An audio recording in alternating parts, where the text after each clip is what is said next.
আসসালামু আলাইকুম রাহমাতুল্লাহ। আমি হাসান, স্বাগত আজকের ক্লাসে। তো আমার প্রিয় শিক্ষার্থীরা, দেখো আমি তোমাদের জন্য ভয়েসের উপরে আরেকটি ক্লাস নিয়ে আজকে হাজির হয়েছি। তো এখানে দেখো আমরা সাধারণত জানি আমরা তিন ধরনের সেন্টেন্সকে আমরা অ্যাক্টিভ থেকে প্যাসিভে রূপান্তর করি: assertive sentence, interrogative sentence, imperative sentence. তো আজকে আমরা দেখব যে টেন্স অনুযায়ী অ্যাসার্টিভ সেন্টেন্সে আমরা কিভাবে অ্যাক্টিভ থেকে প্যাসিভে রূপান্তর করতে পারি টেন্স ভিত্তিক। তো এখানে আজকে আমরা দেখব, দেখো প্রেজেন্ট ইনডিফিনিট টেন্স।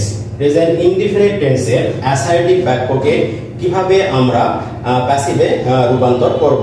এর স্ট্রাকচার হচ্ছে যে অবজেক্ট এর সাবজেক্ট ফ্রম, অবজেক্টের কি হবে সাবজেক্ট ফ্রম, পার্সন অনুযায়ী সাহায্যকারী verb am is are, person অনুযায়ী সাহায্যকারী ভার্ব am is are, মূল ভার্বের পাস্ট পার্টিসিপল ফর্ম বসে, মূল ভার্বের পাস্ট পার্টিসিপল ফর্ম বসে, বাই প্রিপজিশন বসে, সাবজেক্টের অবজেক্ট ফর্ম বসে, সাবজেক্টের অবজেক্ট ফর্ম বসে। তাহলে প্রেজেন্ট ইনডিফিনিট টেন্সের অ্যাসার্টিভ বাক্যকে আমরা কিভাবে প্যাসিভ করব? স্ট্রাকচারটা হচ্ছে অবজেক্টকে আমরা সাবজেক্ট করব, টেন্স এবং পার্সন অনুযায়ী সাহায্যকারী ভার্ব am is are আমরা ব্যবহার করব, মূল ভার্বের পাস্ট পার্টিসিপল ব্যবহার করব, বাই প্রিপজিশন ব্যবহার করব, অ্যাক্টিভ ভয়েসের সাবজেক্টকে আমরা অবজেক্ট হিসাবে ব্যবহার করব। একটা উদাহরণ দেখি, হি হেল্পস মি, হি হেল্পস মি, এটা সাবজেক্ট, এটা মূল ভার্ব হেল্পস, এখানে ভার্বের সাথে এস আছে, মানে এটা হচ্ছে প্রেজেন্ট ইনডিফিনিট টেন্স, এটা অবজেক্ট হচ্ছে মি। তাহলে রুলস অনুযায়ী বা স্ট্রাকচার অনুযায়ী আমরা অবজেক্টকে সাবজেক্ট করব। তাহলে মি আছে অবজেক্ট, এর সাবজেক্ট ফর্ম আমি আগের ভিডিওতে সাবজেক্ট অবজেক্টের ফর্মটা আমি দেখাইছি। তাহলে মির সাবজেক্ট ফর্মটা হচ্ছে কি আই, আইকে আমরা মিকে আমরা আই করে দিলাম বা অবজেক্টকে আমরা সাবজেক্ট করলাম।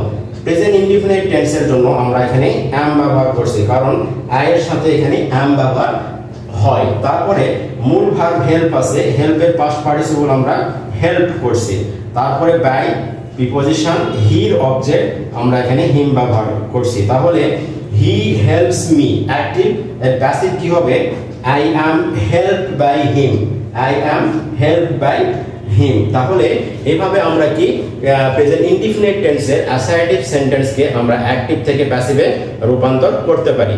এরপরে দেখো present continuous tense. Present continuous টেন্সের অ্যাসার্টিভ সেন্টেন্সকে কিভাবে আমরা প্যাসিভে রূপান্তর করব? এর স্ট্রাকচারটা হচ্ছে সাবজেক্ট অবজেক্ট এর সাবজেক্ট ফর্ম, অ্যাক্টিভ ভয়েসের অবজেক্টের সাবজেক্ট ফর্ম বসে, পার্সন অনুযায়ী সাহায্যকারী verb am being, is being, are being বসে, সাবজেক্ট অনুযায়ী সাহায্যকারী verb am being, is being অথবা are being বসে, মূল ভার্বের পাস্ট পার্টিসিপল ফর্ম বসে, মূল ভার্বের পাস্ট পার্টিসিপল ফর্ম বসে, তারপরে বাই বসে, তারপরে সাবজেক্টের অ্যাক্টিভ ভয়েসের সাবজেক্টের অবজেক্ট ফর্ম বসে, অ্যাক্টিভ ভয়েসের সাবজেক্টের অবজেক্ট ফর্ম বসে। তাহলে একটা উদাহরণ দেখি এখানে, I am playing cricket, এখানে আমরা বাক্য দেখে আমরা বুঝতেছি যে প্রেজেন্ট কন্টিনিউয়াস টেন্স আছে এবং অ্যাসার্টিভ সেন্টেন্স।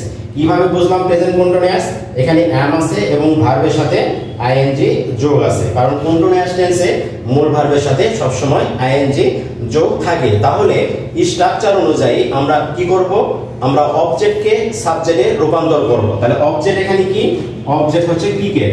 এই ক্রিকেট অবজেক্টটাকে আমাদের কি করতে হবে? প্যাসিভ করার সময় আমাদেরকে সাবজেক্টে রূপান্তর করতে হবে। তাহলে ক্রিকেট এটা একটা নাউন, শব্দ নাউন, এই নাউনকে যখন আমরা সাবজেক্ট বানাবো ক্রিকেট ক্রিকেটই থাকবে এখানে।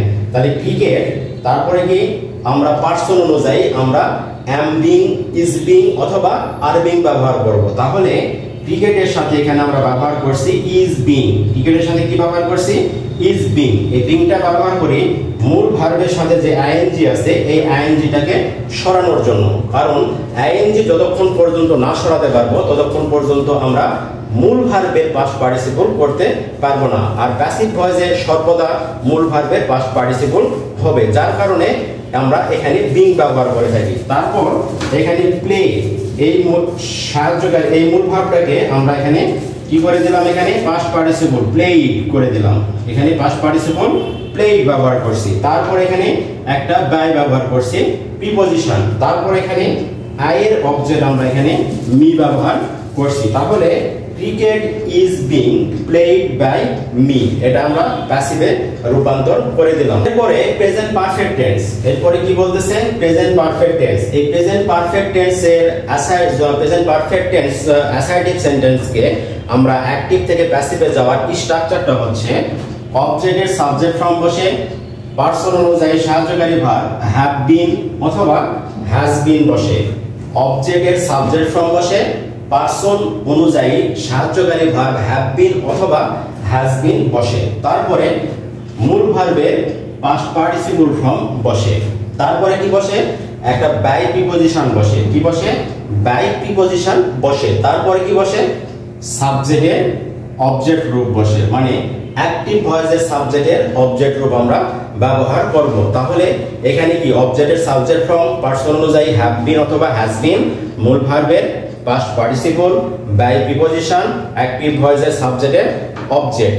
একটা উদাহরণ দেখি, he has eaten rice, he has eaten rice, এখানে হ্যাভ হ্যাজ থাকলেই আমরা বুঝে নিব যে এটা প্রেজেন্ট পারফেক্ট টেন্স আছে, এবং হ্যাভ হ্যাজ যখনই থাকে ঠিক তখনই মূল ভার্বের পাস্ট পার্টিসিপল এখানে থাকে, আগের থেকে অ্যাক্টিভেও মূল ভার্বের পাস্ট পার্টিসিপল থাকে। তাহলে এটাকে যখন আমরা প্যাসিভ করব তখন কি করব আমরা অবজেক্ট এখানে রাইস, এই রাইসটাকে আমরা সাবজেক্ট করব, তাহলে রাইস সাবজেক্ট হয়ে গেল, তারপরে পার্সন অনুযায়ী হ্যাভ বিন অথবা হ্যাজ বিন, তাহলে এখানে আমরা হ্যাজ বিন ব্যবহার করছি কারণ এখানে রাইস এটা এই সাবজেক্টের সাথে এখানে আমাদের হ্যাজ বিন ব্যবহার করতে হবে, তারপরে মূল ভার্বের পাস্ট পার্টিসিপল তো ইটেন, ইটেন আছে এখানে, তারপরে হচ্ছে একটা বাই প্রিপজিশন ব্যবহার করলাম, তারপরে অ্যাক্টিভ ভয়েসে এখানে সাবজেক্ট হি আছে, কি আছে হি আছে, এই হিটাকে আমরা প্যাসিভ ভয়েসের অবজেক্ট হিসেবে যখন ব্যবহার করলাম তখন এটা হিম হয়ে গেল। তাহলে rice has been eaten by him, rice has been eaten by him. তাহলে আমরা প্রেজেন্ট পারফেক্ট টেন্সের সেন্টেন্সকে আমরা যখন প্যাসিভ করব তখন আমরা সাহায্যকারী ভার্ব হ্যাভ বিন অথবা হ্যাজ বিন ব্যবহার করে মূল ভার্বের পাস্ট পার্টিসিপল করে দেব। তো আমার প্রিয় শিক্ষার্থীরা, আজকে এই ক্লাস এই পর্যন্তই থাকবে। তোমরা আমার এই ক্লাসটাকে লাইক, শেয়ার, কমেন্ট করবে এবং পরবর্তী ক্লাসটা পাওয়ার জন্য তোমরা অবশ্যই আমার এই পেজটাকে ফলো দিয়ে রাখবে।